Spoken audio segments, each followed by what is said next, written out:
የአምላካችን የእግዚአብሔር ስም ብሩክ ይሁን። እሺ ቀጥታ ወደ እግዚአብሔር ቃል እንሄዳለን። እግዚአብሔር አምላክ የተመሰገነ ይሁን። እንደገና ደግሜ ላስነሳችሁ ነው።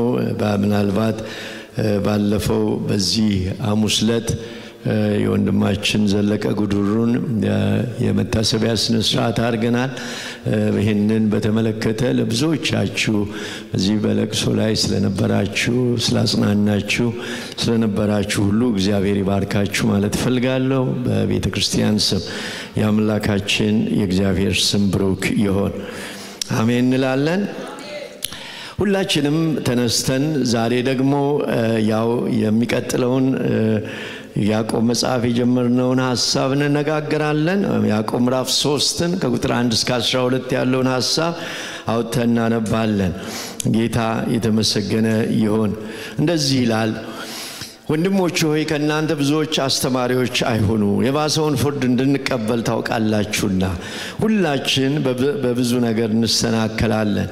በቃል የማይሰናከል ማንም ቢኖር እርሱ ሥጋውን ሁሉ ደግሞ ሊገታ የሚችል ፍጹም ሰው ነው። እነሆ ፈረሶች ይታዘዙልን ዘንድ ልጓም በአፋቸው ውስጥ እናስገባለን፣ ሥጋቸውን ሁሉ እንመራለን። እነሆ መርከቦች ደግሞ ይህን ያህል ታላቅ ቢሆኑ በአውሎ ነፋስ ቢነዱ የመሪ ፈቃድ ወደሚወደው ስፍራ እጅግ ታናሽ በሆነ መቅዘፊያ ይመራል። አንደበትም እንዲሁም አንደበት ደግሞ ትንሽ ብልት ሆኖ በታላቅ ነገር ይመካል። እነሆ ትንሽ እሳት እንዴት ያለ ትልቅ ጫካን ያቃጥላል። አንደበትም እሳት ነው። አንደበትም በብልቶች መካከል አመፀኛ ዓለም ሆኗል። ሥጋን ሁሉ ያሳድፋል፣ የፍጥረትንም ሩጫ ያቃጥላል፣ በገሃነም ያቃጥላል።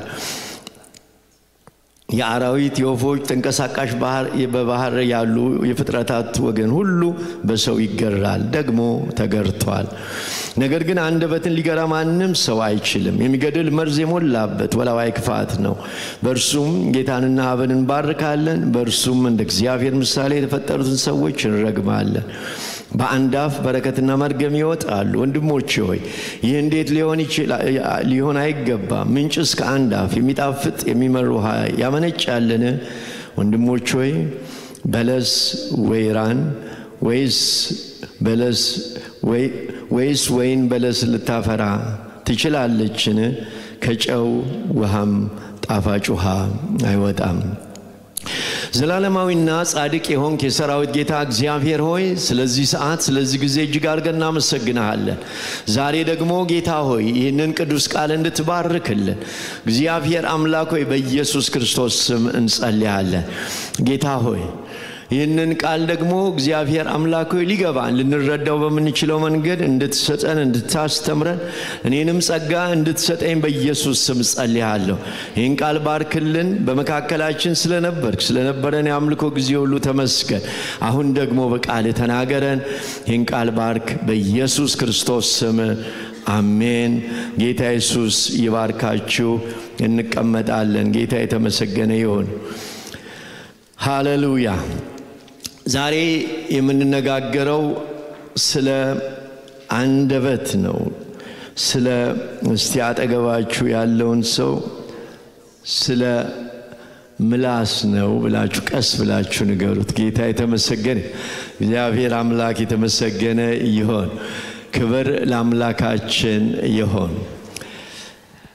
ትንሽ ብልት ግን አደገኛ ስለሆነች ብልት ነው መጽሐፍ ቅዱሳችን የሚነግረን። እዚህ ክፍል ላይ በጣም የሚገርም ነው። አንደበት ከሰውነታችን ክፍል ትንሽ ናት፣ ትንሽ ብልት ናት ብሎ ይናገራል። እንግዲህ በአማካይ የምላስ አማካይ ርዝመት 10 ሴንቲሜትር ነው ይላሉ። እንግዲህ አላውቅም። ለማንኛውም ሜትር ከታችሁ ስትለኩ ችግር እንዳይመጣ እግዚአብሔር የተመሰገነ ይሁን። እንዲሁ ያሉትን ዝም ብሎ መቀበል ጥሩ ነው። ክብር ለአምላካችን ይሁን። የሴቶች ምላስ ክብደቱ 60 ግራም ነው፣ የወንዶቹ ደግሞ 80 ይላሉ። ለምን እንደሆነ ይሄም አልገባኝም። ለማንኛውም እሱንም ደግሞ ኪሎ ላይ እንዳታስቀምጡና ችግር እንዳይገጥም ለማንኛውም የሚሉትን እንዲሁ እንወስዳለን። አንደበት በሰውነት ክፍል ትንሽ ብልት ናት። ምላስ በቀላሉ ወገኖቼ እንዳትወጣ ተደርጎ በአንድ ዋሻ ውስጥ የተቀመጠች ኃይለኛ ነገር ናት። የሚያስገርም ነገር ነው። በ32 በጣም አደገኛ በሆኑ የብረት አጥር ውስጥ የተቀመጠች ነው። በሁለት ትልልቅ መንጋጋው መካከል ተዘግቶባት የተቀመጠች ናት። እሷ ግን እንደዛም ሆና አትቻልም። በጣም የምታስገርም ነገር ነው። 32ቱን ጥርስ አልፋ የምታመጣው ነገር በጣም የሚያስገርም ነገር ነው። እና እግዚአብሔር ይችን ነገር በጣም ልትገዛ አትችልም እያለ የእግዚአብሔር ቃል ሲናገር እንመለከታለን። አንደበት ኃይል አለው፣ ጉልበት አለው፣ አቅም አለው። ያዕቆብ 1:26 ላይ የእግዚአብሔር ቃል ሲናገር አንደበቱን ሳይገታ ልቡን እያሳተ እግዚአብሔርን የሚያመልክ የሚመስለው ማንም ቢኖር የእርሱ አምልኮ ምንድነው ነው የሚለው? ከንቱ ነው ይላል። ሰው አንደበቱን ሳይገዛ ዝም ብሎ ደግሞ የሚያመልክ የሚመስለው ሰው የእሱ አምልኮ ከንቱ ነው ብሎ ይናገራል። በያዕቆብ 1:19 ላይ ስለዚህ የተወደዳችሁ ወንድሞቼ ሆይ ሰው ሁሉ ለመስማት የፈጠነ ለመናገርም የዘገየ ለቁጣም የዘገየ ይሁን ብሎ የእግዚአብሔር ቃል ሲናገር እናያለን። ስለ አንደበት እግዚአብሔርን ልናመሰግን ይገባል። የንግግር ችሎታ እግዚአብሔር ስለሰጠን ጌታን እጅግ አድርገን ልናመሰግን ይገባል። ሐሳባችንን ለመግለጽ ስለቻልን፣ ስሜታችንን መግለጽ ስለምንችል፣ ለመጸለይ፣ ለመስበክ፣ ለመዘመር፣ ለመናገር፣ ከሰዎች ጋር ግንኙነት ለማድረግ ስለቻልን ስለ ምላሳችን ስለ ንግግር እግዚአብሔርን ልናመሰግን ይገባል። ያምላካችን የእግዚአብሔር ስም ብሩክ ይሁን። መናገር በራሱ መቻላችን ለእግዚአብሔር ትልቅ ምስጋና ይገባዋል። ምክንያቱም ብዙዎች መናገር እየፈለጉ ሐሳባቸውን መግለጽ እየፈለጉ የማይችሉ ስላለን፣ ስለዚህ ስለ መናገር እግዚአብሔርን እጅግ አድርገን ልናመሰግን ይገባናል። ክብር ለአምላካችን ይሁን።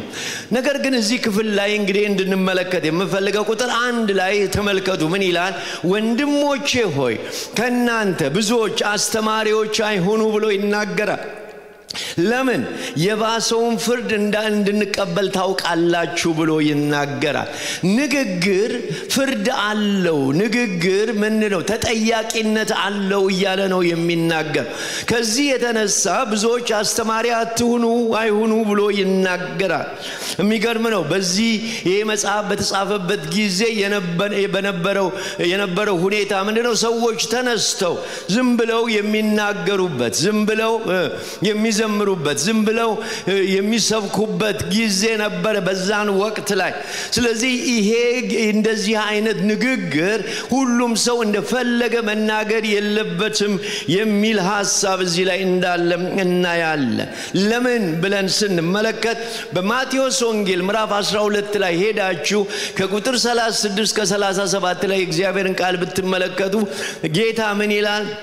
ሰዎች ስለሚናገሩት ከንቱ ነገር በፍርድ ቀን መልስ ይሰጡበታል የሚል ቃል ታገኛላችሁ።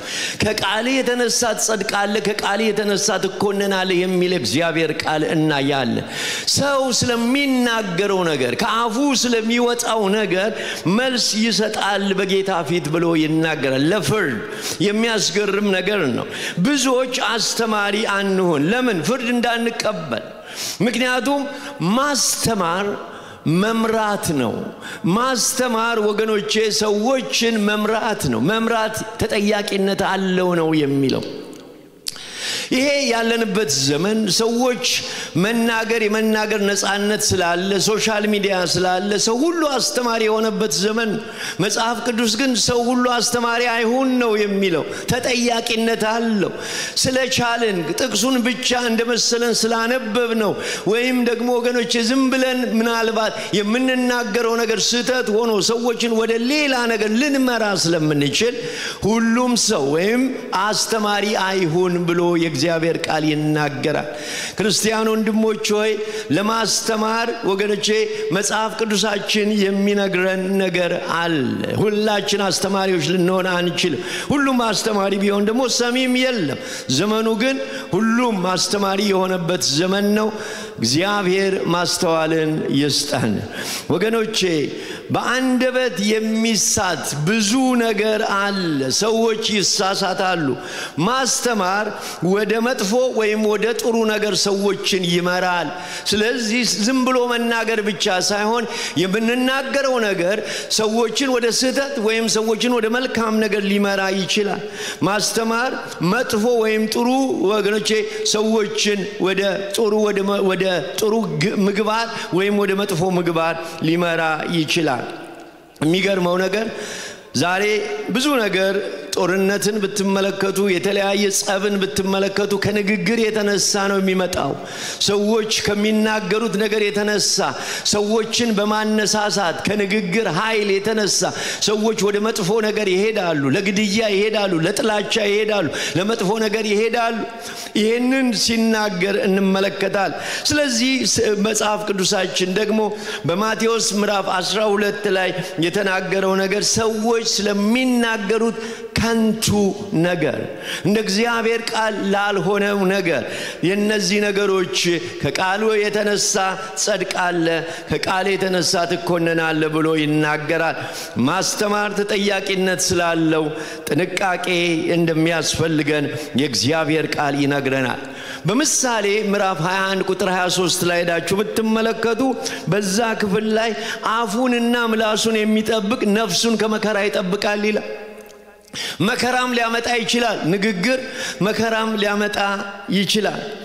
ያው መቼም አመጣም ልላችሁ አልችልም። በጣም ብዙ መከራ የገጠመዋል ከአንደበት የተነሳ መጥፎ ነገር ሲናገር በቦክስ የተመታ ማለት ነው።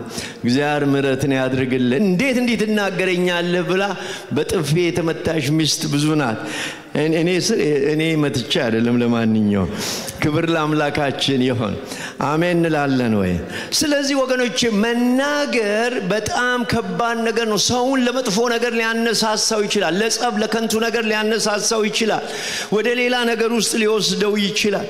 በአንደኛ ጢሞቴዎስ ምዕራፍ 4 ቁጥር 13 ላይ ሐዋርያው ጳውሎስ ለጢሞቴዎስ ስለዚህ ነገር አስጠንቅቆ ሲነግረው እንመለከታለን። እስከመጣ ድረስ ለማንበብ ለመምከር ለማስተማር ተጠንቀቅ ይለዋል። ተጠንቀቅ ለማስተማር። አያችሁ ለምንድነው ለማስተማር ተጠርቅ? መምራት ስለሆነ ነው። በፍርድ ጊዜ በጌታ ፊት ስለምንቀርብበት ነው። ጥቂቶች እንኳን ብንሆን የምንናገረውን ነገር በትክክል ማስተላለፍ አለብን። ጊዜው ስለተገኘ ነገሮች ስለተመቹ ዝም ብለን እንድንናገር የእግዚአብሔር ቃል አይነግረንም።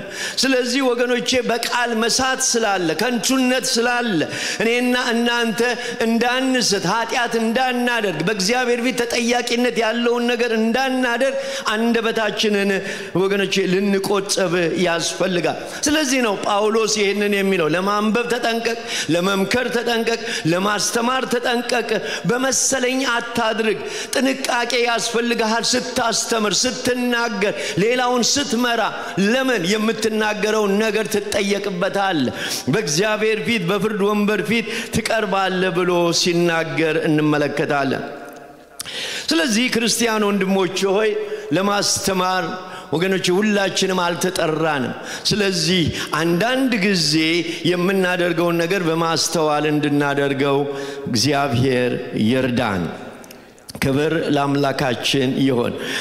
ያዕቆብ ምዕራፍ 3 ቁጥር 2 ላይ እንደዚህ ይላል፣ ሁላችን በብዙ ነገር እንሰናከላለን። ምናልባት ትንሽ ስለሞቅ በሮቹን ብንከፍታቸው ጥሩ ይመስለኛል። ዛሬ ሁላችን በብዙ ነገር እንሰናከላለን። በቃል የማይሰናከል ማን ቢኖር እርሱ ስጋውን ሁሉ ደግሞ ሊገታ የሚችል ፍጹም ሰው ነው ብሎ ይናገራል። የሚገርም ነገር ነው። ሁላችን በብዙ ነገር ምን እናደርጋለን?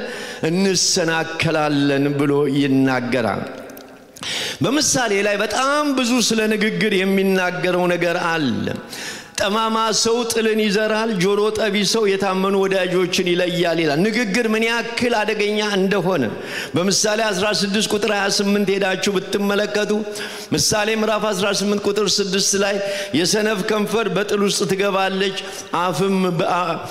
አፉም በትርን ትጠራለች ብሎ ሲናገር እናያለን ምሳሌ ምዕራፍ 18 ቁጥር 6 እንደገና ምሳሌ 19:9 ላይ ሐሰተኛ ምስክር ሳይቀጣ አይቀርም በሐሰትም የሚናገር ይጠፋል እያለ ይናገራል ሐሰተኛ ምላስ ያቆሰላቸውን ሰዎች ይጠላል ልዝብ አፍን ግን ጥፋትን ያመጣል እያለ ይናገራል በጣም ብዙ ምሳሌ ላይ ስለ ንግግር የሚናገራቸው ነገሮች አሉ ንግግራችን እድገታችንን ይናገራል ንግግራችን ከአንደበታችን የሚወጣው ንግግር እድገታችንን ይናገራል በአንደኛ ቆሮንቶስ ምዕራፍ 13 ቁጥር 11 ላይ ሲናገር ልጅ ሳለው እንደ ልጅ እናገር ነበር ልጅም እንደ ልጅም አስብ ነበር እንደ ልጅም እቆጠር ነበር አሁን ግን ጎልማሳ ሆኜ የልጅነት ጸባዬን ምን ብያለሁ ይላል ሽሬያለሁ ይላል ንግግራችን ከእድገታችን የተነሳ የበሰለ ወይም ደግሞ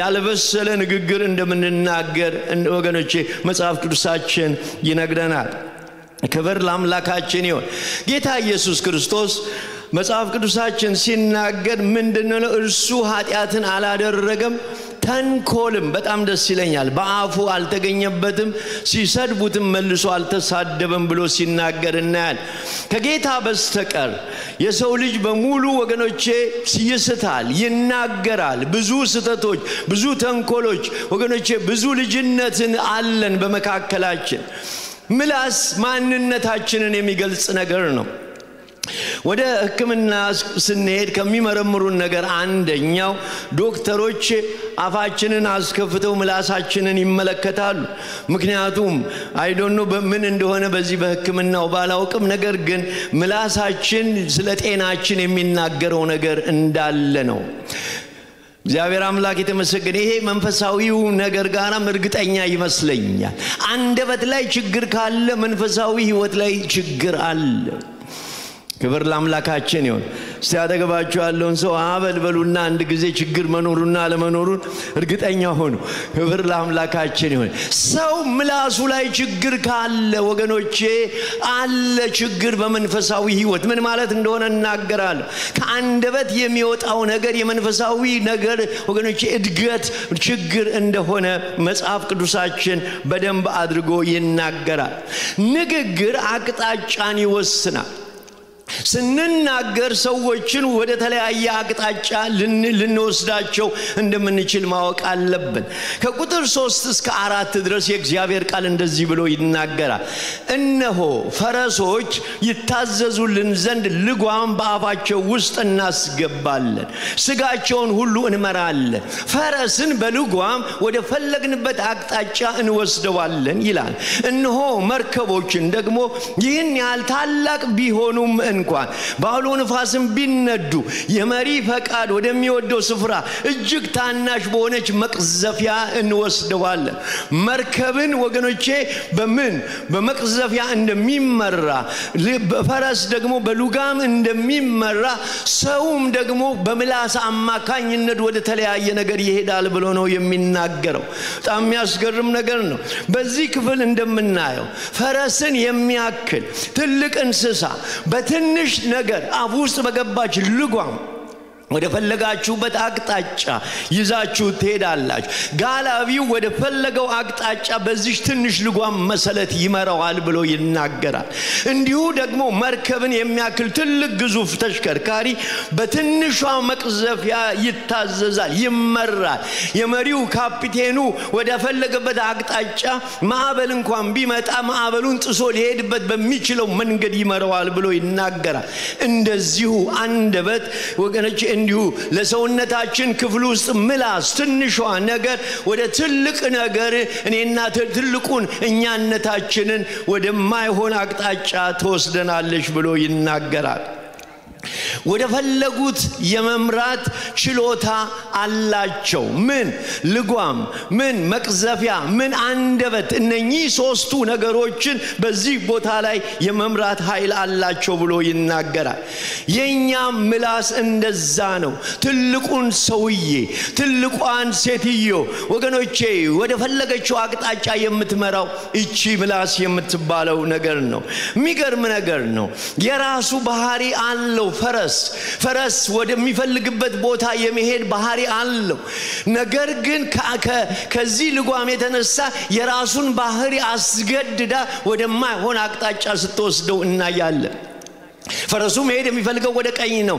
ነገር ግን ጋላቢው ልጓሙን በሳበበት አቅጣጫ ወደ ቀኝ ትቶ ወደ ግራ እንዲሄድ ማድረግ ይችላል ባህሪውን ወገኖች ተጽኖ በማድረግ ወደ ሌላ ቦታ ላይ ይወስደዋል እንደዚሁ ደግሞ መርከብ የራሱ የሆነ ግፊት አለው ማዕበል አለው ማዕበሉ ወደ ቀኝ ሊገፋው ይችላል ነገር ግን ቀዛፊው ከዚህ መሪ የተነሳ ወደ ፈለገበት አቅጣጫ ሊወስደው ይችላል ልክ እንደዚሁ እኔና እናንተ ሁለት ግፊቶች አሉን አንደኛው ከውስጥ የሆነ አሮጌው ማንነታችን የራሱ የሆነ ፍላጎት ግፊት አለን ከውጪ የሚመጣብን የተለያዩ ችግሮች መከራዎች እኔና እናንተን ወደ ተለያየ ነገር ኃጢያት ወደ ውጪ የሚገጥመንን የሚከበንን ሁኔታ ግፊታል አንደበታችን ግን ወገኖቼ ወደ ፈለገችው አቅጣጫ እኔና እናንተን ልትወስደን ትችላለች ብዙዎቻችን በዚህ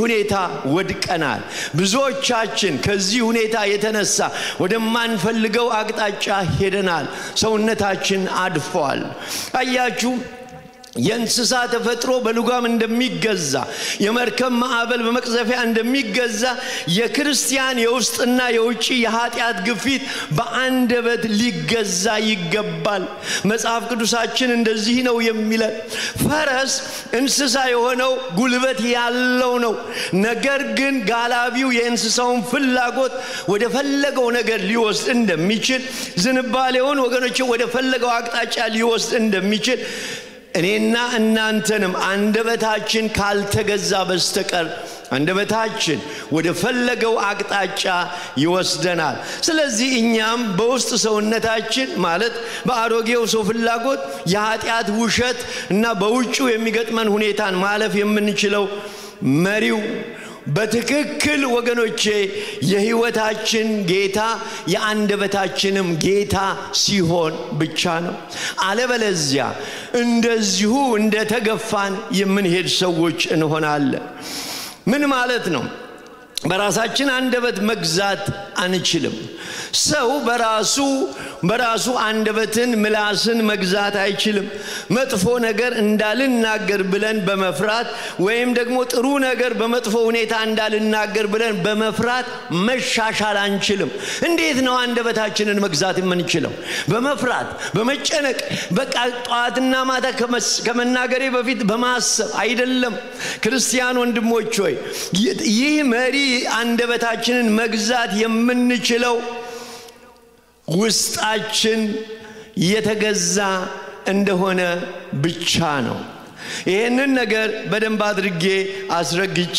እናገራለሁ ሰው በራሱ ጉልበት በራሱ ጥንቃቄ በመጨነቅ ከኃጢያት ነፃ መሆን አይችልም ማንንም ሰው በራሱ ጉልበት ከኃጢያት ነፃ ልንወጣ አንችልም እኔና እናንተ የኃጢያት እስረኞች ነን ኃጢያት ባሪያ አድርጎ ኖረናል ከኃጢያት ግን ነፃ የወጣንበትን ነገር ብንመለከት በመጽሐፍ ቅዱሳችን ውስጥ ሶስት ዋና መመሪያዎችን በሮሜ ምዕራፍ 6 ላይ ከኃጢያት ወደ ቅድስና የሚመራን መንገድ ምን እንደሆነ በዛ ክፍል ላይ ይነግረናል ይሄ ለአንደበታችን መሰረታዊ ነገር ነው ምንድነው ሮሜ ምዕራፍ 6 የሚነግረን ምንድነው ከኃጢያት ነፃ እንድንሆን የሚያደርገን ነገር እኔና እናንተ ከኃጢያት ነፃ እንድንወጣ የሚያደርገን ነገር የመጀመሪያው ማወቅ ነው ታውቃላችሁ የጌታ ቃል ስለ እኛ የሚለውን ነገር ማወቅ ሰው የእግዚአብሔርን ቃል ሲያውቅ ስለሱ የሚለውን ነገር መጀመሪያ መረዳት አለበት። ሕዝቤ ዕውቀትን ከማጣት የተነሳ ምን ብሏል ነው የሚለው? ጠፍቷል ብሎ የእግዚአብሔር ቃል ይናገራል።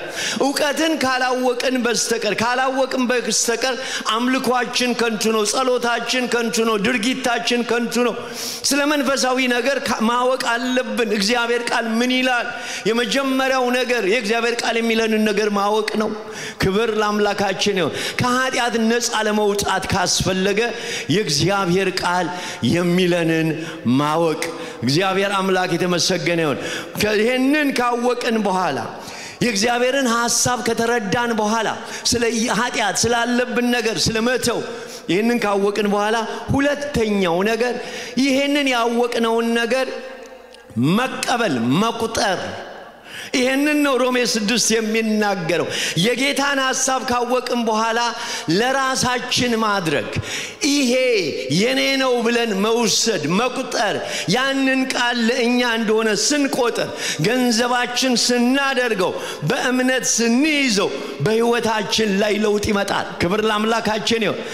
አሁን ተመልከቱ፣ የእግዚአብሔር ቃል የሚለውን አውቀናል፣ የእግዚአብሔርን ቃል ተቀብለናል።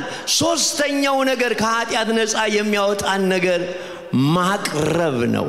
ክብር ለአምላካችን ይሁን። እስቲ ማቅረብ በሉ ባካችሁ። አያችሁ፣ ኃጢአትን መተው ትፈልጋላችሁ? የእግዚአብሔር ቃል ሊያስተዋችሁ የታመነ አምላክ ነው። ኃጢአት አለባችሁ? የልጁ የኢየሱስ ክርስቶስ ክቡር ደም ከኃጢአት ሁሉ እንደሚያነጻ ማወቅ ነው። ክብር ለአምላካችን ይሁን። ማወቅን ካወቅን በኋላ በዛ ደም ወገኖቼ ለመታጠብ በጌታ ፊት መቅረብና ጌታ እንዳጠበን ማመን ነው። ከዛን በኋላ ያንን ኃጢአት ለጌታ ሆይ እኔ ይሄንን ኃጢአት አልፈልገውም ከኔ ላይ ውሰድ ብለን በፊቱ በምንቀርብበት ጊዜ እግዚአብሔር ከኛ ላይ ያንን ኃጢአት ያነሳል። አሜን በሉ ባካችሁ። አዎ ይሄንን አድርጎ ነው ጌታ ዛሬ በቤቱ ያቆመን። የኔና የናንተን ኃጢአት እያስታወስንማ ብንኖር ኖሮ አንድ ቀን እዚህ ቤት ውስጥ መቀመጥ አንችልም ነበር። የሚከሰን ኃጢአት አለ፣ እጃችንን ስናነሳ እንዲህ አላረክም ወይ የሚለን። ነገር ግን የእግዚአብሔርን ቃል እናውቃለን። የልጁ የኢየሱስ ክርስቶስ ደም ከኃጢአት ሁሉ ያነጻል። ክብር ለአምላካችን። በደሙ ታጥቤያለሁ፣ ጌታ ይቅር ብሎኛል፣ ስለዚህ ነፃ ሆኛለሁ እንላለን። የአምላካችን የእግዚአብሔር ስም ብሩክ ይሁን። ክርስቲያን ወንድሞች ሆይ ወደ ቅድስና፣ ወደ ምህረት፣ ወደ ይቅርታ፣ ወደ እግዚአብሔር መጠጋት የምንችለው አሮጌ እኛነታችንን ለእግዚአብሔር አሳልፈን ስንሰጥ ነው። ብዙ ሰዎች እጃቸው ላይ ይዘው ማቅረብ አይፈልጉም ይሄንን ኃጢአት። ብዙ ሰዎች በተለያየ ድብቅ ኃጢአት ይሰቃያሉ። እነግራችኋለሁ፣ ይህ ኃጢአት ካንተ ላይ የሚነሳው ጌታ እንደሚያነሳ አምነ በአምላክ ፊት ጌታ ሆይ ይሄን አልፈልግም ውሰድ ብለን ፈቃዳችንን ልንሰጠው ይገባል። ይሄንን በመናደርግበት ጊዜ አምላክሽ እግዚአብሔር ካንቺ ላይ ያነሳል። ብዙዎች በሲጋራ ሱስ፣ በመጠጥ ሱስ፣ በዝሙት ሱስ፣ በሌብነት ሱስ የሚሰቃዩ ብዙዎች ወገኖች ወደ እግዚአብሔር ቀርበው ጌታ ውሰድ ባሉት ጊዜ ያን ሽታ እስከሚጠሉ ድረስ እግዚአብሔር ከላያቸው ላይ አንስቷል፣ ያንቺንም ያነሳል። የአምላካችን የእግዚአብሔር ስም ብሩክ ይሁን። ትላንትና ብልቶቻችንን ለኃጢአት የጽድቅ ዕቃ የኃጢአት ባሪያ አድርገን አቅርበን ነበር። ዛሬ እግዚአብሔር የሚለን ብልቶቻችንን፣ ሰውነታችንን፣ አይናችንን፣ ምላሳችንን፣ እኛነታችንን ለጌታ የጽድቅ ዕቃ እንዲሆን አቅርቡ ነው የሚለን። ክብር ለአምላካችን ይሁን። ለጌታ ካቀረብክለት ጌታ ካንተ ላይ ያነሳል። የአምላካችን የእግዚአብሔር ስም ብሩክ ይሁን። እነዚህ የአዲስ ኪዳን መመሪያ ነው። እኔና እናንተ ኃጢአትን ሕግን ለመጠበቅ በመታገል አይደለም እኔና እናንተ የምንድነው። እኔና እናንተ ከኃጢአት ውስጥ የምንወጣው በማቅረብ ነው፣ ራሳችንን በመስጠት ነው። ሰውነታችሁን ለእግዚአብሔር ቅዱስ መስዋዕት አድርጋችሁ ምን በሉ? ኧረ ምን በሉ ባካችሁ? አቅርቡ። ሃሌሉያ። ያላቀረብከው ነገር ካንተ ላይ ጌታ ያነሳም። ፈቅደህና ወደ ለጌታ ስጠው፣ ጌታ ካንተ ላይ ያነሳል። ኧረ አሜን። ጌታ የተመሰገነ ይሁን። እንግዲህ ክርስቲያን ወንድሞች ሆይ ስለ አንደበታችንም ስንናገር መጥፎ ነገር እኔ አልናገርም ከዛሬ ጀምሮ ብላችሁ ዝም በማለት አይደለም። ተመልከቱ መጽሐፍ ቅዱሳችን የሚነግረን ምንጩ ምንድነው? ከአንደበታችን የሚወጡት መጥፎ ነገሮች የሚመጡት ከየት ነው? ለመሆኑ ምንጫቸው ምንድነው? ማቴዎስ 12 ቁጥር 34 ሁላችንም እናውጣ። እዚህ ቦታ ላይ ያለውን ቃል በደንብ አድርገን እንመልከት። እንደዚህ ይላል፣ እናንተ የፉኝት ልጆች ክፎች ስትሆኑ መልካም ለመናገር እንዴት ትችላላችሁ? በልቡ ሞልቶ ከተረፈ አፍ ምን ይላል? ኧረ አልሰማሁም። በልቡ ሞልቶ ከተረፈ አፍ ይናገራል በሉ እስቲ። እግዚአብሔር ይመስገን። በአፍ የሚወጣው በልብ የሞላው ነው የሚለው መጽሐፍ ቅዱስ። የሚወጣው ሰው በልቡ ሞልቶ ከተረፈው ነው አፉ የሚናገረው። ዳዊት ይሄ በደንብ አድርጎ ገብቶታል። ስለዚህ በመዝሙር 141 ከቁጥር 3-4 ላይ ሄዳችሁ ብትመለከቱ ዳዊት እንደዚህ ብሎ ጸለየ፣ እግዚአብሔር ሆይ አቤቱ ለአፌ ጠባቂ አኑርለት፣ የከንፈሮቼን መዝጊያ ጠብቃል። የሚገርመው ነገር እኔ መጠበቅ አልችልም፣ እባክህ ጠባቂ አኑርለት። ልቤን ወደ ክፉ ነገር አትመልሰው።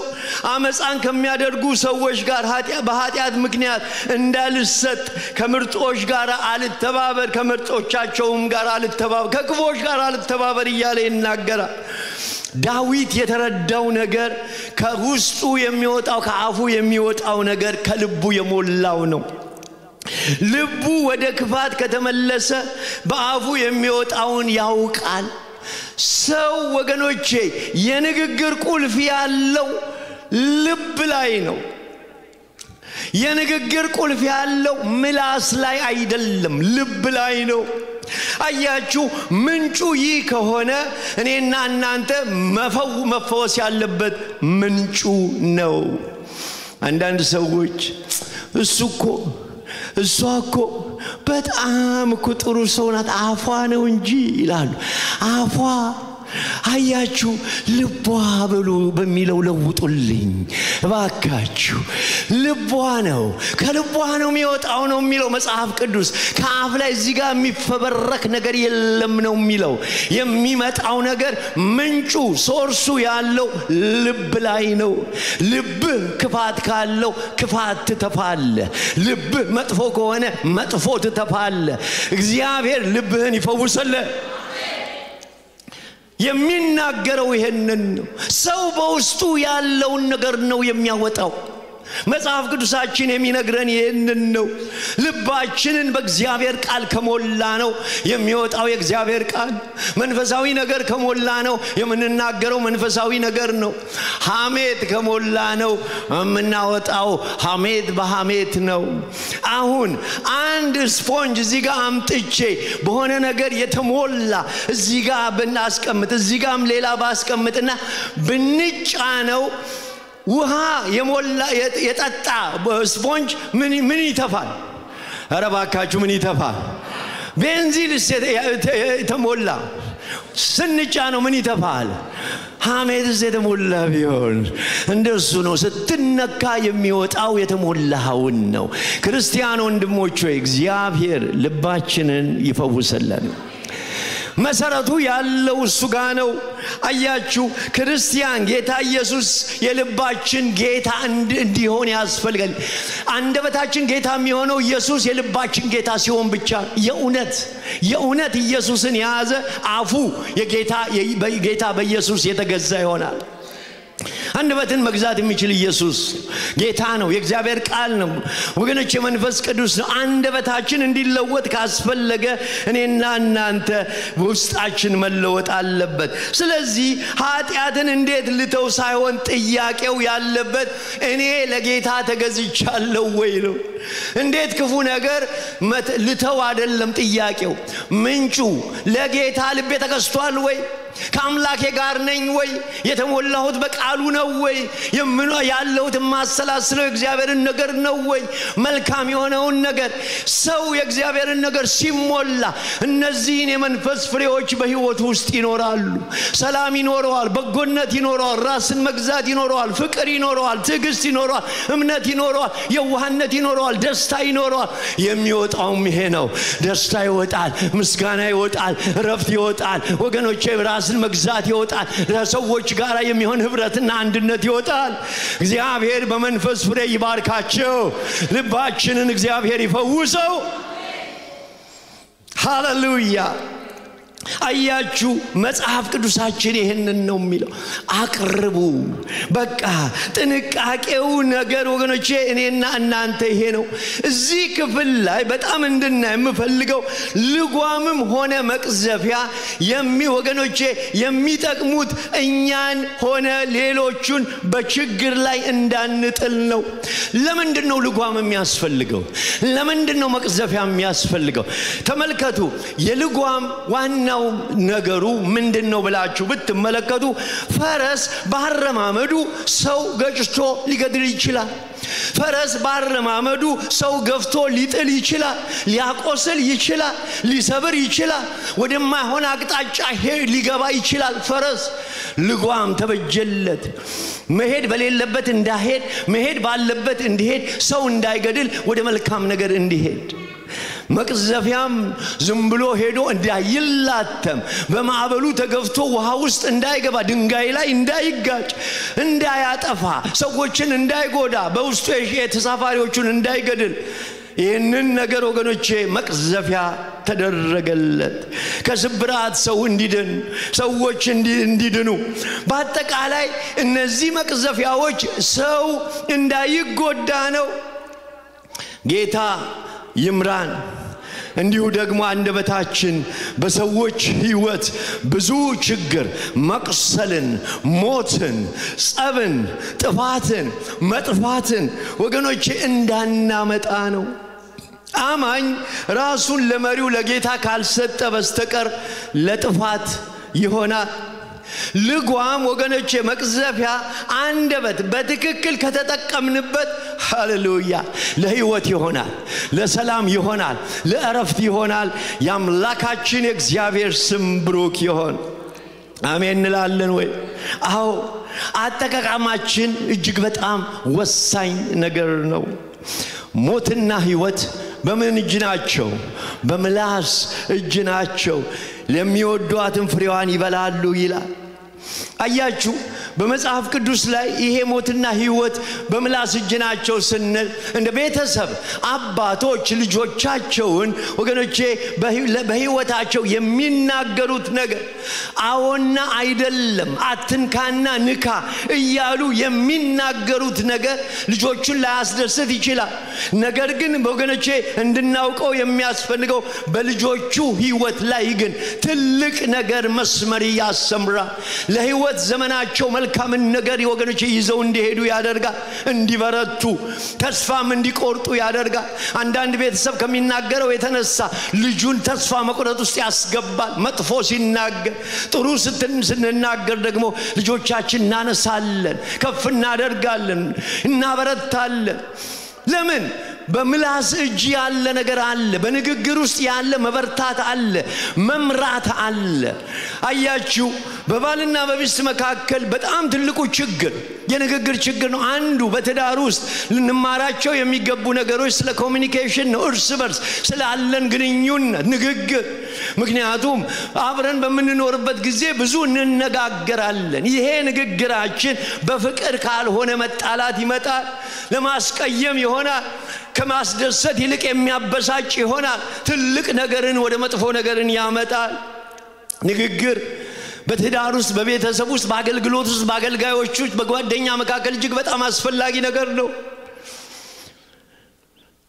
ዳኛ በፍርድ ቤት ዱላውን መጥቶ የሚሰጠው የመጨረሻ ቃል የሚናገረው ነገር በጣም የሚያስገርም ተከሳሹን 20 ዓመት ዘመኑን በሙሉ እስር ቤት የሚከትል ሊሆን ይችላል ያ የሚናገረው ቃል ወሳኝ ቃል ነው ያ የሚናገረው ቃል ምሪት ያለው ቃል ነው ወዴት እንደሚሄድ ከዛ በኋላ የዛ ሰው የህይወት አቅጣጫ ምን መሆን እንዳለበት የሚናገር ነገር ነው በጣም የሚገርም ነው ሞትና ህይወት በምላስ እጅ ናቸው ነፃ ይሁን ካለ ነፃ ይሆናል በህጉ መሰረት ማለት ነው ወገኖቼ የዳኛ ውሳኔ የቤተሰብ ልጆችን ስራን ኑሮን ሁሉን ወደ ጥፋትና ወደ መልካም መምራት ይችላል ቃል በጣም ከባድ ነገር ነው ዛሬ የሀገርን የእርስ በርስ ጦርነትን ስንመለከት የሚያስገርም ነገር ነው እኔ ስለ ወታደሮች ሁሉ ጊዜ ይገርመኛል ሰልጥነው ወገኖቼ መሳሪያ ይዘው ትምህርታቸውን ጨርሰው አንድ ነገር ነው የሚጠብቁት አንድ ነገር ወደዚህ ሀገር ሂድ የሚል ነገር ከተነሳ ያ ሁሉ ሰው ተነስቶ ብቻ መሄድ ነው ያ ቃል ሰዎችን ወደ ጦርነት ወይም ከጦርነት እንዲቀሩ የሚያደርግ ነገር ነው እግዚአብሔር ትራምፕን ይጠብቅልን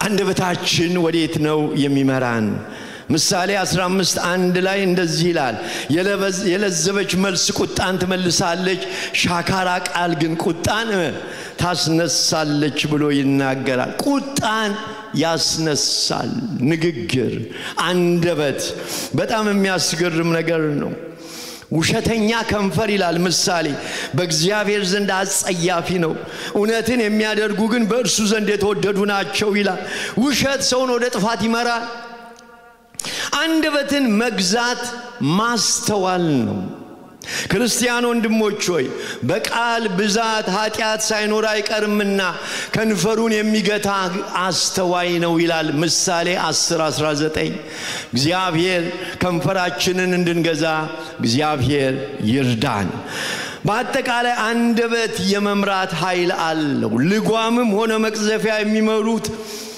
አንደበታችንም ሰዎችን ወደ መጥፎ ወይም ወደ ጥሩ ነገር የመምራት ጉልበት አላቸው አንደበት የመምራት ኃይል ካለው ስለ ምክር ምን ታስባላችሁ ብዙ ጊዜ አንዳንድ የምንናገራቸው ነገሮች በሰዎች ህይወት ውስጥ ምን ያክል ተጽዕኖ እንደሚያመጣ ሰዎች አይረዱም በተለይ በዚህ ዘመን እግዚአብሔር ተናግሮኛል ብለው የሚናገሩ ሰዎች እነሱ ስለመናገራቸውና ጌታ በእነሱ ተናገረኝ የሚለው ቃል በሰዎች ህይወት ውስጥ እንዲሆን ከመፈለግ እንጂ በሰውየው ህይወት ላይ ምን እንደሚያመጣ ምንም ጉዳይ የላቸው የምንናገረው ነገር ሰዎችን ወገኖቼ በብዙ ነገር ውስጥ ሊከታቸው ይችላል ሰዎች ትዳራቸውን ሰዎች ከሚናገሩት የተነሳ የፈቱ ሰዎች አሉ ከአንደበት የተነሳ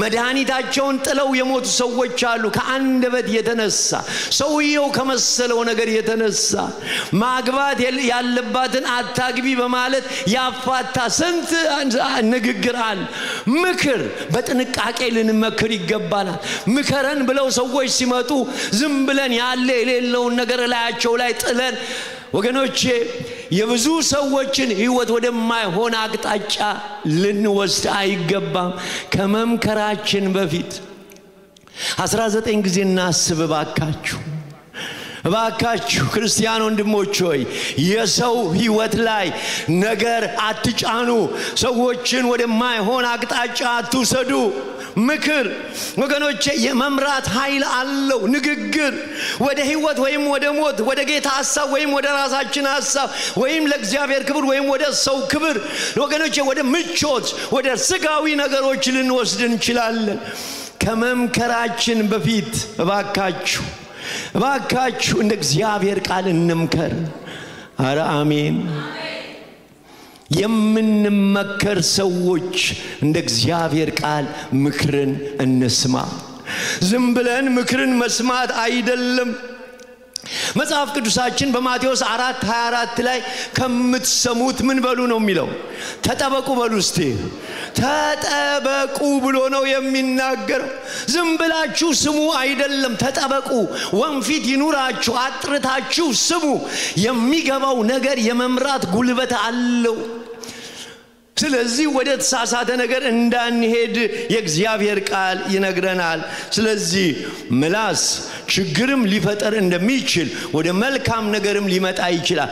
መልካም ምክር ደግሞ እግዚአብሔር ይመስገን በመልካም ምክር ሰልፍ ታደርጋለህ ይላል። እንደ እግዚአብሔር ቃል የሆነ መካሪ፣ ከመጥፎ የሚጠብቁን መካሪ፣ ከጉድጓድ የሚጠብቁን መካሪ፣ ከውድቀት የሚጠብቁን መካሪ እግዚአብሔር ያብዛለን።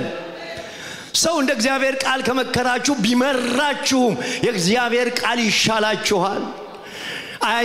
እንዳይመስላችሁ ከጊዜው የሚገኝ ወገኖቼ ማር የመሰለ ነገር የእግዚአብሔር ቃል እየመረረን ወደ መልካም ነገር የሚወስደን እሱ የእግዚአብሔር ሐሳብ ነው። እሱ የእግዚአብሔር ዓላማ ነው። እሱ የሚለውጠን ነው። እሱ የሚቀይረን ነው። እሱ የበረከት ነው። እግዚአብሔር ያብዛለን። ስለዚህ ክርስቲያን ወንድሞቼ ሆይ ስለ ምክር በጣም ልናውቅ ያስፈልጋል። የንግግር ችሎታ እግዚአብሔር ስለሰጠን እግዚአብሔር እናመሰግናል። ግን ዝም ብለን አንናገር እባካችሁ። በሰው ሕይወት ላይ ዝም ብለን አንናገር፣ እንጠየቅበታለን። ክብር ለአምላካችን ይሁን። ሌላው በጣም የሚገርመው ነገር ሁለተኛውን ሐሳብ ልናገርና አንደበት የማጥፋት ኃይል አለው። እስቲ የማጥፋት በሉ ባካችሁ። እስቲ ያዕቆብ 3ን እናውጣና ቁጥር 6ን እናነባለን። እንደዚህ ይላል ወይም ከ5 እና 6 እንዲሁም አንደበት ደግሞ ትንሽ ብልት ሆና በታላቅ ነገር ይመካል። እነሆ ትንሽ እሳት እንዴት ያለ ትልቅ ጫካ ያቃጥላል። ቁጥር 6 አንደበት ምንድነው? እሳት ነው። አንደበት በብልቶች መካከል አመፀኛ ዓለም ሆኗል። ስጋን ሁሉ ያሳድፋል፣ የፍጥረትንም ሩጫ ያቃጥላል፣ በገሃነም ያቃጥላል። ስለ እሳት ቃጠሎ ኖርዝ አሜሪካ ያለን ወገኖቼ ብዙ የምናውቀው ነገር አለ። በቅርባችንም ደግሞ በካሊፎርኒያ የሆነውን ነገር ሁላችንም የምናውቀው ነገር ነው። እሳት ምን ያክል አንድን ከተማ እንዳወደመ፣ ስንትና ስንት ሺህ ቤቶችን እንዳወደመ፣ ንብረትን እንዳወደመ፣ ሰውን እንደገደለ፣ አካባቢውን እንዳጠፋ ሁላችንም የምናውቀው ነገር ነው። የእሳት ቃጠሎ ከፍተኛ ጉዳት ያመጣል።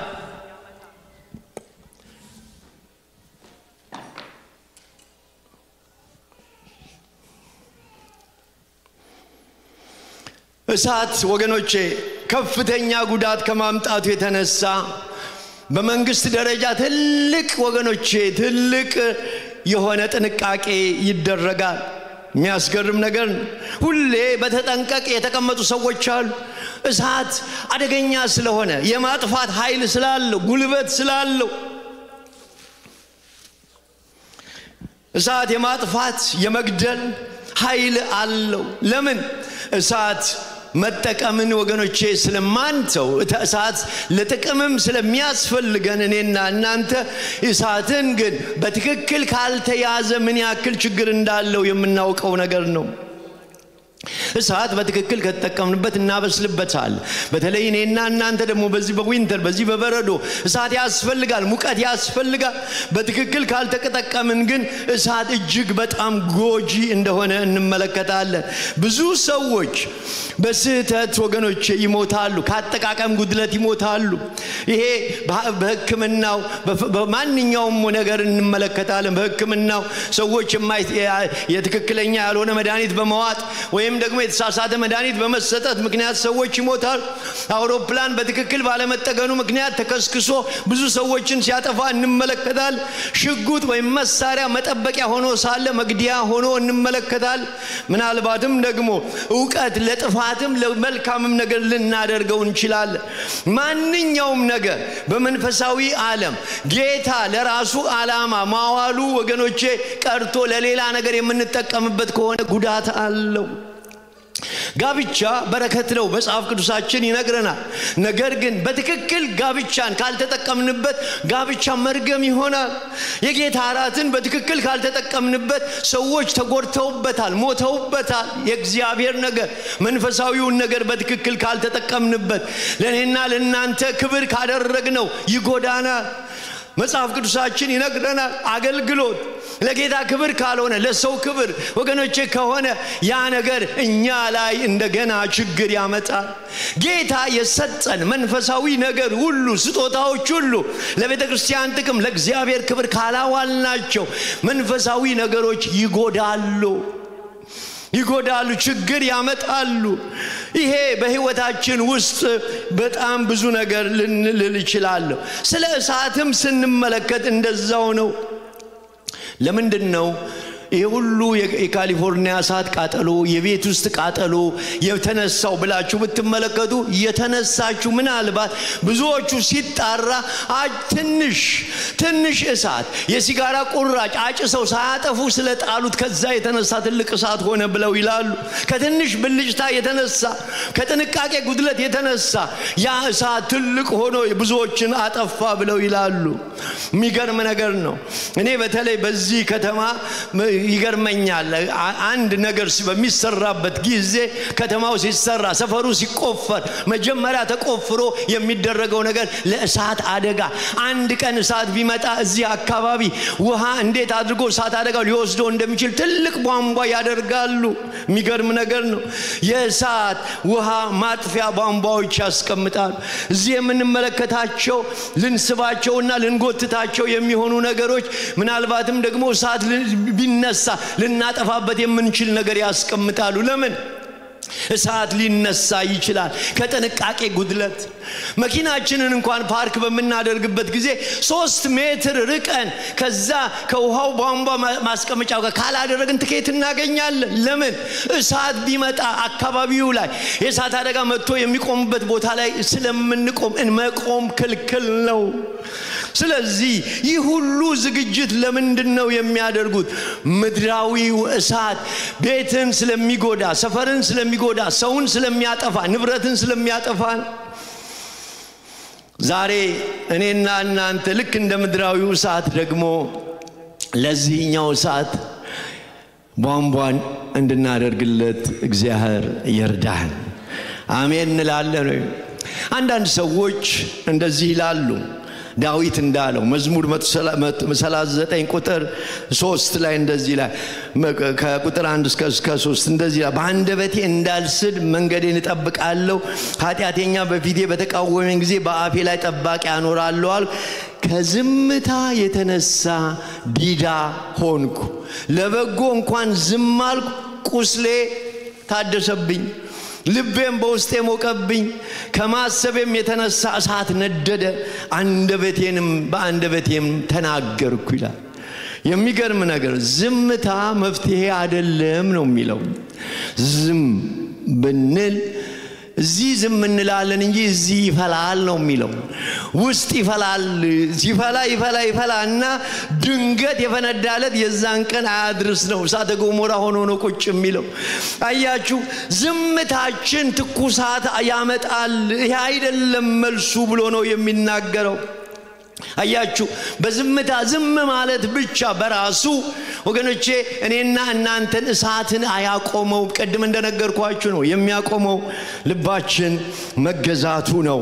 ልባችን ከተገዛ ንግግራችን የተገዛ ይሆናል። የአምላካችን የእግዚአብሔር ስም ብሩክ ይሁን። አሜን እንላለን ወይ? ለትዕግስተኛ ሰው ብዙ ማስተዋል አለው፣ ቁጡ ግን ስንፍናው ከፍ ያደርጋል ይላል። በምሳሌ 17:27 ደግሞ ጥቂት ቃልን የሚናገር አዋቂ ነው፣ መንፈሱም ቀዝቃዛ የሆነ ሰው አስተዋይ ነው ይላል። እግዚአብሔር ቀዝቃዛ ነገር ልብን ይስጠን፣ በተለይ ከሰው ጋር ለሚኖረን ግንኙነት።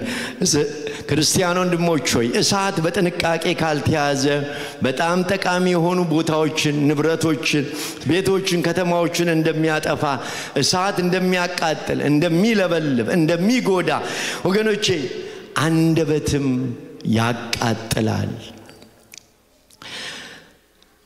ስለዚህኛው እሳት ስንቶቻችሁ በእሳት ተቃጥላችሁ ታውቃላችሁ? ተጎድታችሁ ብዬብል ምናልባት የተወሰነ ሰው በእሳት ትንሽ ነክቶኛል ግን ብዙ አልተቃጠልኩም ልትሉ ትችላላችሁ። እዚህ ቤት ውስጥ በአንደበት ያልተቃጠለ ሰው አለ ወይ ብዬብል ግን ወገኖቼ እንዲው ሰውነታችሁ ቢታይ ጅራፍ በጅራፍ ነው፣ ያልተቃጠለ ሰው የለም። ሌሊቱን እንቅልፍ አጥተን ያደርንበት ጊዜ ብዙ ነው ሰዎች ተናግረውን በተለይ ኖርዝ አሜሪካ ድብድብ የለም ያለው ግን በስልክ ወይም በቴክስት ወይም እዚህ ጋር ሰላም ስንል ስናገኝ አንድ ነገር ይጥልብንና ቤታችን ሄደን እሪ ፓስተር ዝምትላል እንደዚህ ብሎ እንደዛ እኔ ጋማ የሚመጣ እግዚአብሔር ምሕረትን ያድርግልን ወገኖቼ በጣም ብዙ ሰዎች ተቃጥለዋል እግዚአብሔር ይርዳን ለማቃጠል አልተፈጠርንም ወገኖቼ እንዴት ክርስቲያን ወንድሞቻችንን በሽተኛ እናደርጋለን ከአንደበት የተነሳ ሰዎች በሽተኛ ሆነዋል እውነቴን ነው የምላችሁ በሽተኛ ሆነዋል ወደ ቤተ ክርስቲያን ለመምጣት ምን ይሉኛል እነከሌኮ አያስቀምጡኝም የሚሉ ሰዎች አሉ ወገኖቼ እንቅልፍ አጥተው የሚያድሩ ሰዎች አሉ ተሰቃይተዋል ተናደዋል ወገኖቼ እርስ በርሳቸው ወገኖቼ እያንዳንዱ ሰው ከሌና ያሳየኝ ያሉ ብዙ ሰዎች ናቸው ክርስቲያን ወንድሞች ሆይ አንደበት እሳት ነው እባካችሁ አፍ ላይ ያለውን ክብሪት ዝም ብለህ አትለኩሰው ላይተሩን ወገኖቼ ዝም ብለሽ አትለኩሽው ይሄንን ያደረግን ሰዎችን በሽተኛ አደረግን እግዚአብሔር ምህረት ያድርግልን አሜን አው የብዙ ሰዎች ህይወት ወገኖቼ ከዚህ የተነሳ ተቃጥሏል እነግራችኋለሁ በጣም የሚያስገርም ነገር ነው ይሄ ነገር የሰዎችን ልብ የሰዎችን አእምሮ የሰዎችን ነፍስ ወገኖቼ ያቃጥሎ የጨረሰ ነገር ነው ዛሬ በጣም ከሚገርመኝ ነገር ምን ያክል ተዛማች እንደሆነ ይሄ እሳት ወገኖቼ እንድናይ ይፈልጋል በጣም ይገርመኛል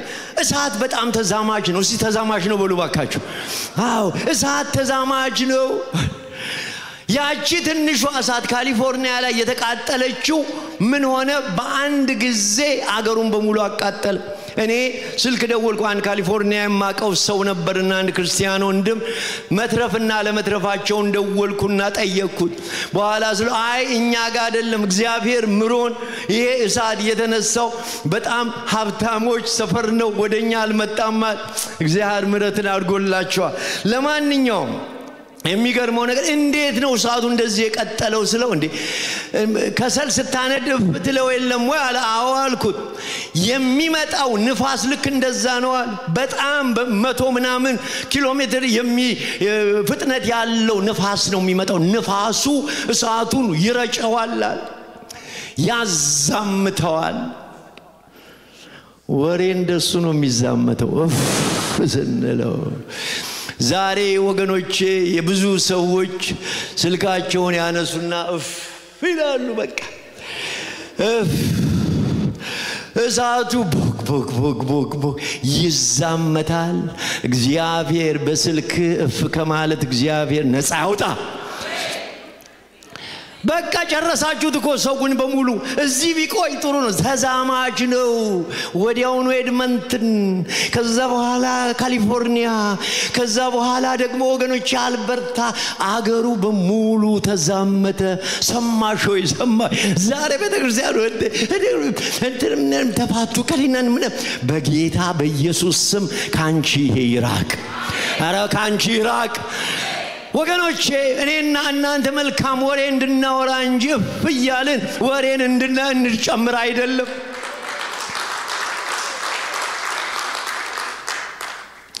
አዎ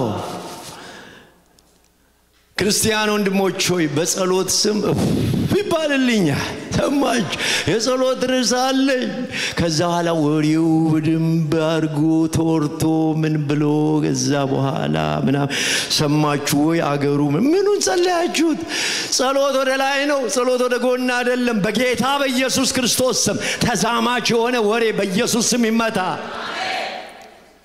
ጸሎት ሰው ከአምላኩ ጋር አረ አሜን ወደ ላይ እስቲ በሉ ባካችሁ ወደ ላይ ነው ጸሎት እግዚአብሔር ሆይ ወንድሜን አስበው እነኚህም ባለ ትዳሮች አስባቸው ይሄንን አድርግ ነው እንጂ ወደ ጎን ሰማሽ ሆይ አይደለም በናዝሬቱ በኢየሱስ ክርስቶስ ስም ይሄ ተዛማች እሳት በጌታ በኢየሱስ ስም ይጥፋ ዛሬ ወገኖቼ በየቦታው ቧንቧ ተክላለው የሰዓት አጥፊ ውሃን ወገኖቼ የሚረጭ በናዝሬቱ በኢየሱስ ክርስቶስ ስም የሚመጣውን ወሬ አቁም የሚል የምትል ወንዶችና ሴቶች እንዲነሱ በጌታ በኢየሱስ ክርስቶስ ስም ወገኖቼ በእናንተ ላይ የእግዚአብሔርን መልካምነት አውጃለሁ።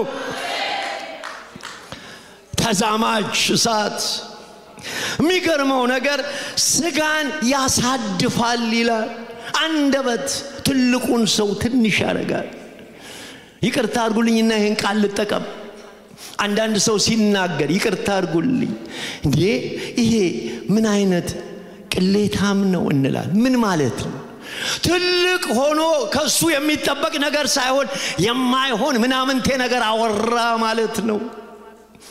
ክርስቲያን ወንድሞች ሆይ በመጠናችን እናውራ፣ በደረጃችን እናውራ፣ በስፍራችን እናውራ፣ እንደ እግዚአብሔር ልጅነታችን እናውራ፣ እንደ እግዚአብሔር ማንነታችን እናውራ።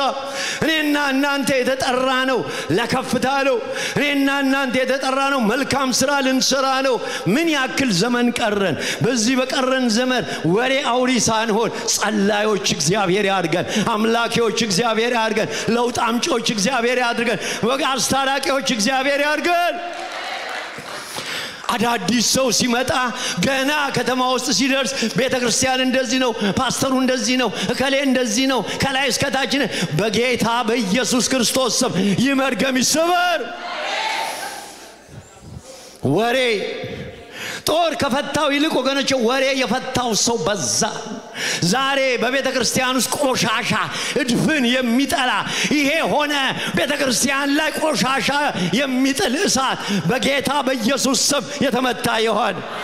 አዎ ወገኖቼ በክርስቶስ ደም የታጠበ ሰው በክርስቶስ ደም የነጻች ቤተክርስቲያንን ቁጭ ብሎ ራይትና ኤክስ የሚሰጥ አንድ ነገር ልንገራችሁ። ቤተክርስቲያንን የሚመዝን የናዝሬቱ ኢየሱስ ብቻ ነው። ክብር ለአምላካችን ይሁን። ማነሽ አንቺ ቤተክርስቲያንን የምትመዝኝ? እዚህ ቤተክርስቲያን መንፈስ ቅዱስ የለም፣ እዛኛው አለ። አንቺ ነሽ ራይትና ኤክስ ሰጪ፣ አንቺ ነሽ መንፈስ ቅዱስን ሰጪና አምጪና ወሳጅ። ክርስቲያን ወንድሞች ሆይ ሰባቱን አብያተ ክርስቲያናት የመዘነ እውነተኛ ዳኛ የናዝሬቱ ኢየሱስ ብቻ ነው። ክብር ለአምላካችን ይሁን። ችግር አይተሻል? ተንበርክከሽ ጸልይ። ወሬ አይደለም። ወሬ ለውጥ አያመጣም። እሳት ወገኖቼ ያጠፋል፣ አገር ያጠፋል፣ ቤተክርስቲያን ያጠፋል፣ አገልጋዮችን ይከፋፍላል፣ ጓደኛን ወገኖቼ እርስ በርሱ ይከፋፍላል፣ ዘማሪዎችን ይለያያል። ክርስቲያን ወንድሞች ሆይ በእግዚአብሔር ቤት ውስጥ በእውነት እንድንኖር እግዚአብሔር ይርዳን። አንዳንድ ጊዜ ታውቃላችሁ አንድ ሰው ስህተት ሰርቶ ቤቱ ገብቶ የዛኑ ቀን ንስሐ ገብቶ ሊሆን ይችላል። ሰውየው እኮ ስህተት ሰርቷል፣ ቤቱ ገብቶ ንስሐ ገብቷል፣ ጌታ ይቅር ብሎታል። አንቺ ግን ይቅር አላልሽው። ከሰይጣን ጋር ተባብረሽ ዲዮሴሽን ይዘሽ አመቱን በሙሉ ትዞሪያለሽ። እግዚአብሔር ምህረትን ያድርግልሽ። እሳት ተዛማች ነው። አያችሁ በፍጹም ማስቆም አይቻልም። አያችሁ እሳት የካሊፎርኒያ እሳት ጠፍቷል፣ እዚህ ግን አልጠፋም፣ አይጠፋም። በጣም የሚገርም ነገር ነው፣ ይዛመታል። አንዳንዱ ሰው ታውቃላችሁ እኔ የሚመስለኝ እስቲ የሚመስለው በሉ ባካችሁ። የሚመስለኝ ፍም ይዞ ያስቀምጣል 10 አመት ፍም በሉ እስቲ። ከ10 አመት በኋላ ብሎ ያነደዋል ማለት ነው። ተመልከቱ፣ እንደዛ ነው። ወሬ እንደሱ ነው። ሰውየው ኮረስቶታል። የዛሬ 10 አመት እንደዚህ ሆኖ መጽሐፍ ቅዱስ እንደዚህ ይላል፣ ንግግራችሁ ሁሉ ጊዜ በጨው እንደተቀመመ በጸጋ ይሁን። አረ እግዚአብሔር ይርዳን።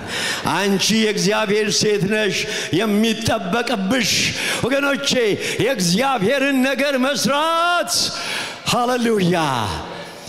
ያምላካችን የእግዚአብሔር ስም ብሩክ ይሁን። ይሄን ቃል ልናገርና ልጨርስ ሰዓቴ ስለሄደ እንጂ ነገሩን እንቀጥላለን። ምሳሌ 26:20 አውጡና ባካችሁ እቺን ቃል ብቻ እናንብብ። እንደዚህ ይላል፣ እንጨት ባለቀ ጊዜ ምን ይሆናል ይላል። አልሰማሁም። እንጨት ባለቀ ጊዜ እሳት ምን ይሆናል ይላል ይጠፋል ጆሮ ጠቢ በሌለበት ዘንድ ጸብ ጸጥ ይላል የሚገርም ነገር ነው አያችሁ ያውም ካምፋየር ደርሷል ጊዜውና ቤታችሁ እሳት በመታነዱበት ጊዜ ምንድነው ነው የሚሆነው እሳቱ ሊጠፋ ሲል እንጨት ጨምሩበታላችሁ የዛን ጊዜ ምን ይሆናል ይነዳል እንደገና ይነዳል ብሎ ነው የሚናገረው ተመልከቱ እንዲጠፋ ግን ካስፈለገ እንጨት አለመጨመር ነው እንጨት ካልጨመራችሁበት አንዳንዱ ወሬ እናንተ ጋር ሲደርስ እዛው ጨርሱት አለቀ ሞተ ማለት ነው ነፍስ አልሰጣችሁትም አጠፋችሁት እንጨት የምትሰጡ ከሆነ ደውላችሁ እንደገና ቤንዚን የምትጨምሩለት ከሆነ የባሰ የነደደ የቀጠለ ይሄዳል ብዙዎቻችን ግን እንጨት መጨመር ብቻ ሳይሆን ቤንዚን ነው የምንጨምርበት ከዚህ የተነሳ የነደደ ይሄዳል እዚህ ክፍል ላይ ምን ይላል ጆሮ ጠቢ ወሬኛ ማለት ነው በሌለበት ዘንድ ጸብጸጥ ይላል ወሬኛ ወገኖች እግዚአብሔር ከወሬኛ ነፃ ያድርገን ያምላካችን የእግዚአብሔር ስም ብሩክ ይሁን አሜን እንላለን ወይ እግዚአብሔር የተመሰገነ ይሁን ምን ትሉኛላችሁ ብዬ ነው እንጂ ዛሬ ያንዳንዳችሁን ምላሳችሁን ያስባልኩ ዘይት ቀብቼ ብጸልይ ደስ ይለኝ ነበር ለማንኛውም ያምላካችን የእግዚአብሔር ስም ብሩክ ይሁን ሃሌሉያ ሲንነሳውላችሁ ጌታ ይመስገን እግዚአብሔር ይመስገን እኔ ዘይት አልቀባም ግን ጌታ ዘይት ይቀባል ያምላካችን የእግዚአብሔር ስም ብሩክ ይሁን ወሬን ዛሬ እናባርራለን ወገኖቼ ወሬን በኢየሱስ ስም እናባርራለን ሐሜትን እናባርራለን እኛ የእግዚአብሔር ልጆች ነን እኛ የእግዚአብሔር ሰራዊት ነን የእግዚአብሔርን ነገር እንሰራለን የተሰበሰበን ጌታ ነው ክብር ከዘላለም እስከ ዘላለም ለአምላካችን ይሁን እስቲ ሁላችንም እንጸልያለን አዎ ንስሐ እንገባለን እባካችሁ በአንድም ይሁን በሌላ እሳት አንድደናል በጌታ በኢየሱስ ክርስቶስ ስም ከአንደበታችን ላይ እግዚአብሔር ወገኖቼ ከአንደበታችን ላይ እኔና የናንተን ወገኖቼ ኃጢአት የሆነውን ነገር ያንሳ ከዚህ የተነሳ መርገም ወደኛ ወደ ህይወታችን ይመጣል በጌታ በኢየሱስ ክርስቶስ ስም በናዝሬቱ በኢየሱስ ስም Mecradiosia camatre de begenemodia, shepakia kunamando, giaco rabassene metre de begenemodia, lo rabagiana madre de begenemodia, rosche madri di begenemodia namando, shikallora idana madre de begenemodia, zare waganoche, የእግዚአብሔር እሳት አንደበታችንን ይንካ አንደበትሽን ይንካ አንደበቶትን ይንካ በናዝሬቱ በኢየሱስ ስም አንደበትን ይንካ ለክሪዲያ ሶክራባት ረደበገነሞዲያ በጌታ በኢየሱስ ስም በናዝሬቱ በኢየሱስ ስም የእግዚአብሔር ሕዝብ በክርስቶስ ደም የታጠበ ይሁን በክርስቶስ ደም የታጠበ ይሁን ሺያማ ረበገነሞት ረደበገነሞዲያ እስካሮዲያ ሻክላባት ረደበገነሞዲያ ሉትሬ ማዲዮ ሲያማንዶ ኢክላሮሽመንደለ ደቦዲ ባዲያ ማሶክላባዲያ አከብረሃለሁ አመሰግናለሁ እስቲ መንፈስ ቅዱስን እንጥራው የእግዚአብሔር መንፈስ እንጥራው ሃሌሉያ ይሄ ጌታ ይፈውሳል ይሄ ጌታ ያድናል ቁስልን ከላያችን ላይ ያነሳል Pecramaco baiatre de bege sandroma lerishia itioski madre de begene modre de borra madia sanda lo crevele bodia የለውጥ ዘመን ይሁን የፈውስ ዘመን ይሁን የእድገት ዘመን ይሁን በናዝሬቱ በኢየሱስ ስም ጌታ ሆይ ይቅር በለን እንደ ቤተ ክርስቲያን ይቅር በለን እንደ ምእመን ይቅር በለን እንደ አገልጋዮች ይቅር በለን እግዚአብሔር አምላክ ሆይ እንደ ወንዶች እንደ ሴቶች እንደ ባለ ትዳሮች በናዝሬቱ በኢየሱስ ስም መንፈስ ቅዱስን የሚያሳዝን ነገር እግዚአብሔር ሕዝብ ላይ ይነሳ የልጁ የኢየሱስ ክርስቶስ ክቡር ደም ከኃጢአት ሁሉ ያነጻል ተብሎ እንደተጻፈ በክቡር ደም ወንዶችና ሴቶች ልጆች የታጠቡ የሆነው ካሩዲያ sigla vedrede begene modia shiri liboria madia sadra bagana mandio illa drama chiamando escabagia gana madre de begene modia lotre magia cabassa namando iskala vadre de begene modia sadri di moia ladri kamaya namanda eka bagana masioni mandre de begene modia እግዚአብሔር ሆይ ምሕረት ይሆን ምሕረት ይሆን ምሕረት ይሆን ምሕረት ይሆን ሃሌሉያ ሃሌሉያ ሃሌሉያ ሃሌሉያ በጌታ በኢየሱስ ክርስቶስ ስም በእግዚአብሔር ሕዝብ ላይ ክቡር የሆነውን ደም ረጨው በወንዶች ላይ ረጨው በሴቶች ልጆች ላይ ረጨው ይቅር በለን የኔ ጌታ ኃጢአትን በደልን ከኛ ላይ ውሰድ እግዚአብሔር አንደበታችንን ቀድስ እግዚአብሔር አምላክ ራሳችንን ላንተ አሳልፈን ሰጠን ጌታ ሆይ ወሬ እግዚአብሔር አምላክ ሆይ ሰይጣን በመካከላችን በወሬ አማካኝቶ እግዚአብሔር አምላክ ሆይ የብዙ ሰዎችን ሕይወት እንደጎዳ አሁንም ጌታ ሆይ ንስሐ እንገባለን ይሄ ሁሉ በኢየሱስ ስም ከእግዚአብሔር ሕዝብ ላይ ይነሳ እድፍ የሆነ ነገር ይነሳ ነቀፋ ያለበት ነገር ይነሳ የልጁ የኢየሱስ ክርስቶስ ክቡር ደም ከኃጢአት ሁሉ ያነጻል ተብሎ እንደተጻፈ ጌታ ሆይ በዚህ ሰዓት በናዝሬቱ በኢየሱስ ደም ሕዝብ ነፃ ይውጣ ከዚህ ደም የተነሳ ነፃ ይውጣ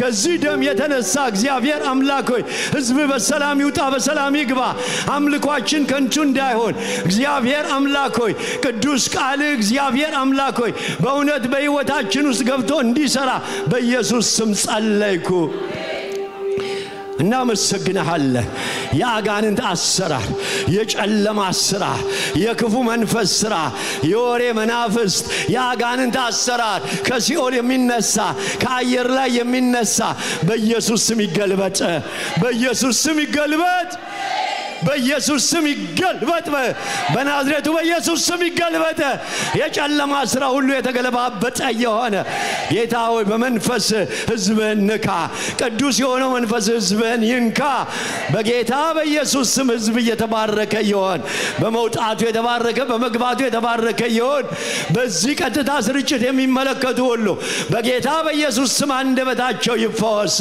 ለጌታ ሆይ ለክብር አድርጋቸው ለመንግስት አድርጋቸው ላንተ ክብር አቁማቸው የዘላለም አምላክ እግዚአብሔር አምላክ ሆይ በእውነት ጌታ ሆይ ሰዋዊ የሆነ ነገር ምድራዊ የሆነ ነገር ጣፊ የሆነው ነገር እርስ በርስ የሚያባላ ነገር በኢየሱስ ስም ከእግዚአብሔር ሕዝብ ላይ ይነሳ እናመሰግንሃለን ክብር ምስጋና ታላቅነት ዘላለማዊነት ግርማዊነት ለወልነት ለታላቁ ስም ይሁን በኢየሱስ ክርስቶስ ስም እልልታ ጭብጨባ ለዚህ ጌታ